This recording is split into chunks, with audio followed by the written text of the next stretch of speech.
Hello and welcome to Roundtable.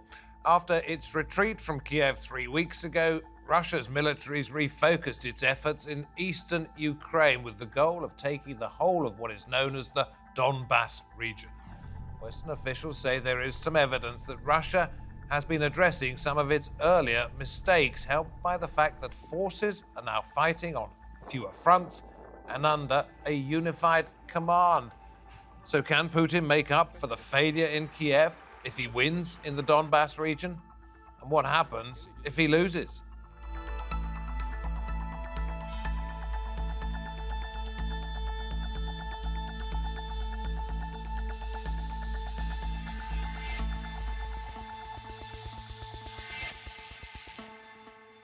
Good to have your company. I'm David Foster.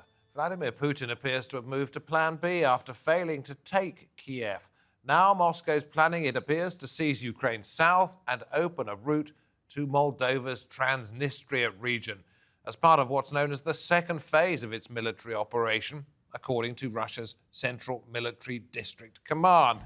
Rustam Minikayev, acting commander of that group, the CFD, said that there are plans to establish full control over the Donbas and southern Ukraine, allowing access to Transnistria. A pro-Russian regime has de facto ruled this breakaway republic since the 1990s with support from Russian troops. But with the United States and Europe sending billions of dollars in arms to Ukraine, can Russia win the war? The US Defense Secretary Lloyd Austin said, "We want to see Russia weakened to the degree that it can't do the kind of things that it has done in invading Ukraine." What will Putin do if he can't conquer the east and the south of Ukraine? Let us go first of all to Washington, D.C., and we welcome David DesRoches, former official in the US Department of Defense. In London, Sam Cranny-Evans, research analyst at the Royal United Services Institute, and with me in the studio, Maximilian Hess, fellow at the Foreign Policy Research Institute. David, why do you think this area is so important to Vladimir Putin? Well, two reasons. First, it's predominantly Russian, so his doctrine that all Russians should be subject to his rule, that fits in nicely with it. Secondly, it will give him control over the Sea of Azov. It will cease from being an international body of water to a completely Russian thing. Third, it will give Russia an unbroken land bridge between the Crimea and the rest of Russia, as Putin defines it. And then fourth, it will take most of Ukraine's industrial capacity and leave Ukraine as a rump agricultural state that will be very, very challenged to raise money to defend itself against further Russian predation. That last part is basically a punishment for Ukraine, the rest of it all positives to Russia. Sam, I'm just wondering whether, in fact, this was the objective all along, that you create a massive diversion, a terrible loss of life in Ukraine, then retreat to the area which you already had some control over, but not entirely. And you say, I will accept it if this is the area we've now got. And the West and Ukraine sort of say, well, phew, thank goodness for that. Am I being a little bit too cynical about that? Yeah, I think there's a lot of evidence that the initial Russian goals were very maximalist, that they were seeking to enact some kind of regime change in Kiev, especially the way that the Russian forces approached Kiev. It had that targeted approach, that attempt to seize the key areas of the city, the government areas, the administration, the administrative areas and things like that. So I do think that the Russians have actually walked back from their initial goals here. They're trying to salvage something from the operation, which has gone very badly for them. But if they get hold of Donbass in its entirety, will that be a victory of sorts for Putin, or will it just be him painting himself as the victor there while the rest of us know that really wasn't what he intended to do? Well, I think the question really that we should be asking ourselves and considering is whether or not he would stop at Donbass, because the possibility is quite real that Russian success in Donbass would actually mean a near complete defeat of a significant proportion of the Ukrainian forces, which might actually free the Russians up to reassess and try again for those maximalist goals. I think we have to be very careful about trying to guess at the assumptions that Putin is making and that are being made in the Kremlin, because clearly they don't always ground them in the same realities that we perceive. So, it's very hard to say if they're looking simply for a quick victory and a way out, or if those maximalist goals remain on the table. Okay, carry on. Add to what you've just heard. Yes, no, certainly. I agree with that latter point in particular about we need to look at what the Russians are up to, not just in the Donbass, but those further aims. Some of the heaviest fighting right now is going on in the Kharkiv region and also in Zaporozhye in the south as an attempt perhaps to encircle the Ukrainian army in the east. But there's significant industrial assets and significant strategic assets in southern Ukraine, there around the cities of Dnipro, Kirviri as well, Zelensky's own hometown. And then finally up in Kharkiv, which is actually Ukraine's second largest city, has been under shelling since this began. And while right now it appears the Russians are using pressure on that city to stop the Ukrainians from being able to counterattack by the city of Izium, it is still a very likely military aim. The city of Kharkiv is closer to the Russian border than Donetsk itself. So you agree with what we heard there from Sam, that this may be, in fact, a way of weakening the Ukrainian forces by asking them to put up fierce resistance in the Donbass region so that they are unable to defend other parts of their own country, and that Russia might have a bigger plan, which is then to go back? I think Putin has shown since the beginning he has very clear maximalist aims. It was certainly not in most people's expectation, including Russian nationalists, that the war would begin with such all-out assaults on Kharkiv and Kiev, Sumy and Chernihiv, where they've withdrawn from as well. What we've seen going on with the shelling of Odessa and in Moldova's Russian-aligned region, Transnistria, in the last few days, raises questions that Putin's aims still are quite a bit further. I think taking all of the Donbass, they could have done that at the beginning if they had concentrated their aims there. Their strategy may have taken them outside of it, but it seems pretty clear right now that the Russians seem likely to hold on to that whole land bridge that we were discussing earlier. Which would suggest that their aim was the bigger part of Ukraine, first of all, rather than just using that as diversionary. I only threw that out there as a possible idea. Let's take a look at the way it's been going in terms of the military equipment. This is some of the weapons that have been sent to Ukraine. US signed a check for more than $13.6 billion, 3.4 billion of that direct military aid. Among those things, Stinger anti-aircraft missiles, Javelin anti-tank missiles, 16 Mi-17 helicopters, and a great deal more. United Kingdom, $456 million, more than 10,000 short-range and more than 10,000 anti-tank missiles. Saxon armoured vehicles among the things that have been given by the UK and Poland. An undisclosed number of Soviet-designed T-72 tanks. That's quite a lot of weaponry, which will, one hopes, if you're a Ukrainian commander, be continually replaced as and when it's destroyed on the battlefield. David, how difficult is it going to be for the Russians to resupply? Well, there's first off, I have to caveat, I don't think there's any evidence that any of that stuff has actually reached the battlefield yet. So, it's en route. It's a good morale thing. We know that crews are being trained to operate this equipment, but I haven't seen any evidence that, aside from Stingers and Javelins and NLAWs, Starstreak, some missiles, but a lot of the heavy equipment has not yet reached the battlefield. The second thing is Russia is under severe stress. They've fired, by some accounts, as many as half of their precision-guided munitions. And because of sanctions on technology, we know that at least one Russian tank factory had to shut down. They're having difficulties regenerating some of this more advanced military capability. At some point, the Russians are going to have to make a choice to either scale back their assault efforts or to dip into their war reserves that they fear. If they really fear a NATO attack is coming, they don't want to do that. So I think that Ukraine is in a position where it will be better solidified than Russia. And then I should also point out that there's a bill that was introduced in Congress calling for another $22 billion of American aid to go to Ukraine, and that looks likely to pass as well. Will Ukraine lose the Donbass region, David? I think there's a good chance that they will. Or at least a lot of the Donbass region. It's hard to see, absence a complete collapse of Russian forces. It's going to be very hard for them to get the southern part of Donetsk Oblast going to Mariupol, recapturing Mariupol. I think that they can retake most of the Kherson Oblast, But it's going to be very, very hard. As Max noted, Russia's trying to basically recreate the Battle of Stalingrad, do a double encirclement of the Ukraine forces in Luhansk and Donetsk. I don't think they'll be able to pull that off.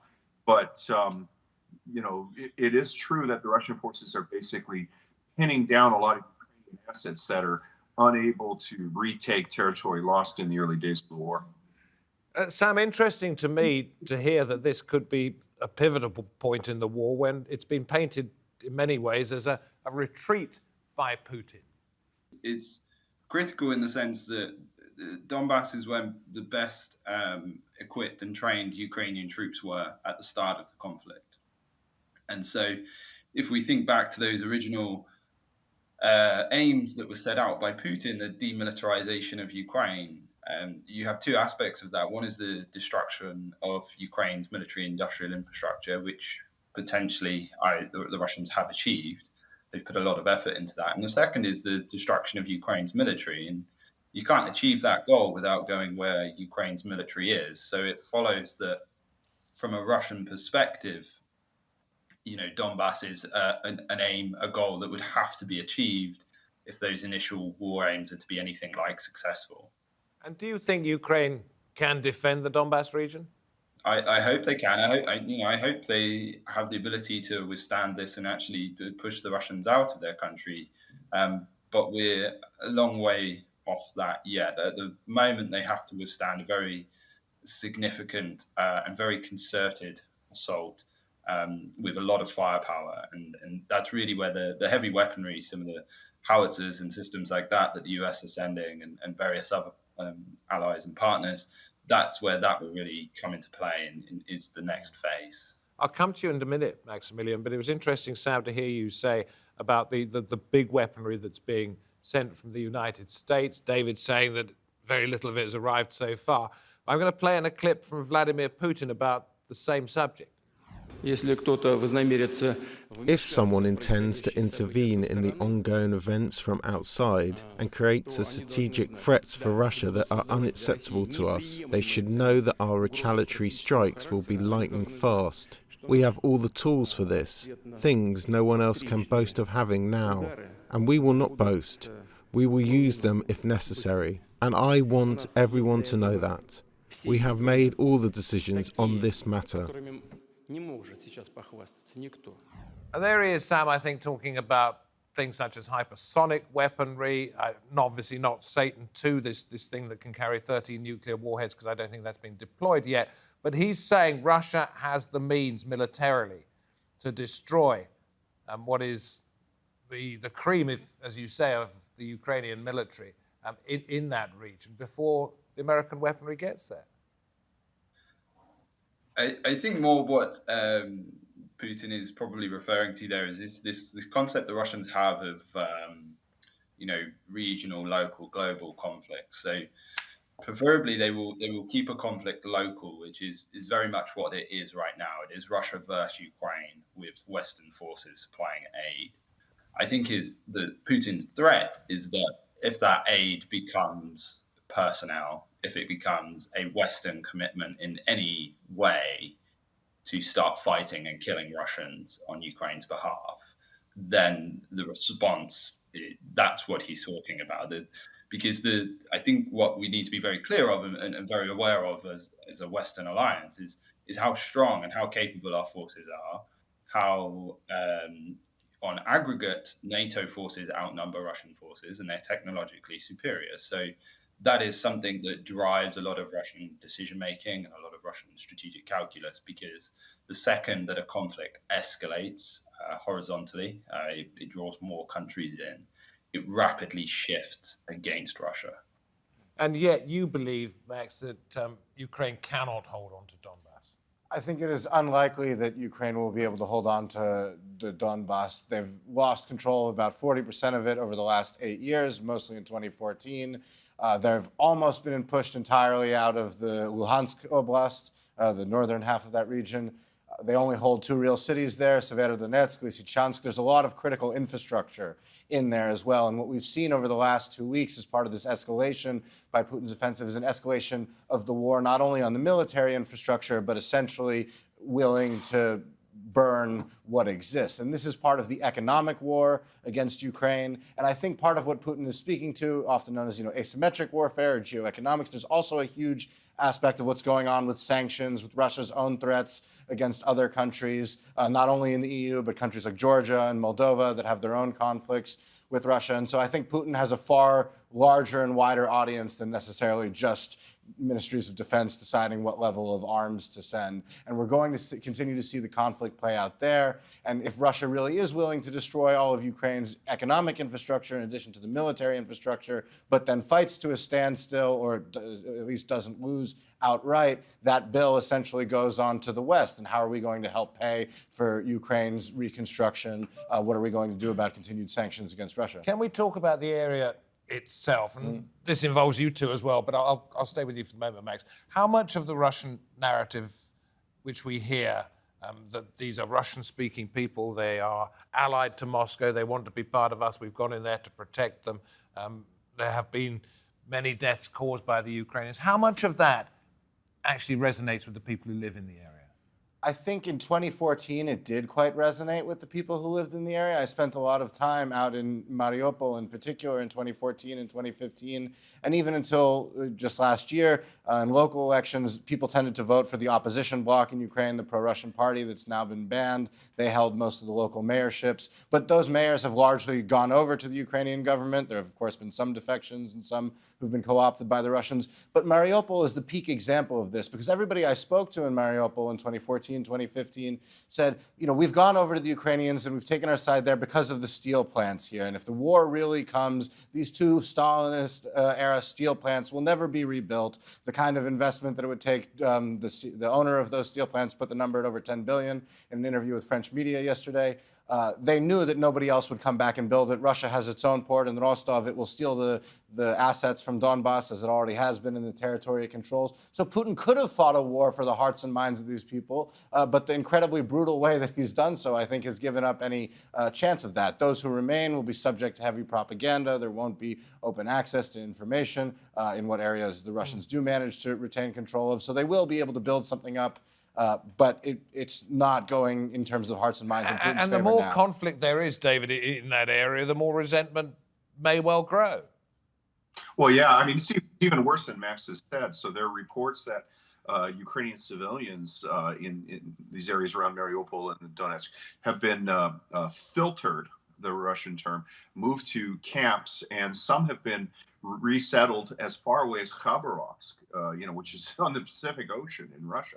So you're seeing really Stalinist movements of populations in a way that is ethnic cleansing. There's an attempt to alter the demographic balance. So for Ukraine to win, I think 2 things would have to happen. The first is Russia's clearly trying to do a pincer encirclement of the regular bodies of the Ukrainian forces. The Ukrainians would have to be able to basically isolate the pinchers and envelop and destroy them. There'd have to be a significant military defeat of the Russian forces. And then I think over time, sanctions would have to take such a biting effect on the Russians that they would be forced to say, look, we're going to have things like starvation in some of our Arctic cities, or we continue subsidizing this endless war in Luhansk and Donetsk. But that's going to be a very, very long-term thing, and it requires a lot of events to happen in sequence. So, Sam, you were nodding as David was speaking there. I want to just ask you one question, then you can come back to that. What is it? Western officials say Russia's got about 76 battalion tactical groups there, 800 men in each. My rough maths makes that about 50,000 people. 50,000 Russian soldiers, etc., in that area. Is that true? So I think the battalion tactical group is a convenient way to measure the Russian forces. So it tends to be a bit confusing to refer to everything as battalion tactical group, because it's like a separate type of formation that they form for specific things. How many Russian troops do you think are in the Donbass region now? is honestly hard to say because the attrition has been significant. That is without doubt. The numbers were never good for the separatist forces, and they have press ganged a lot of people into service. And we don't really know what the Russians have brought in terms of reserves. There are conflicting reports of 7,000 Wagner mercenaries there. So it's honestly really hard to say. But what we do know is that the main body of Russian forces are pushing through Izium and Kharkiv. So that's where the main push is, and around Kherson and Nikolaev, the Russian forces are notably less in number. So, that gives us an idea of where the main effort is right now. Yeah, and David's point about people being exported, ethnically cleansed from those areas and resentment, Greg, is that something you go along with? Yeah, it is. Yeah, and it's important to put that into the context of, well, these kinds of things were planned. So what we see in Bucha was likely planned. The Russians had a list of Ukrainians that they would either kill or imprison from before they actually entered Ukraine. And so a lot of this brutality, unfortunately, is planned. It's deliberate.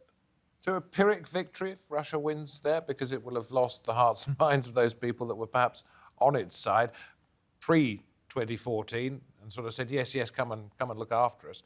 Post-2014, not quite so much.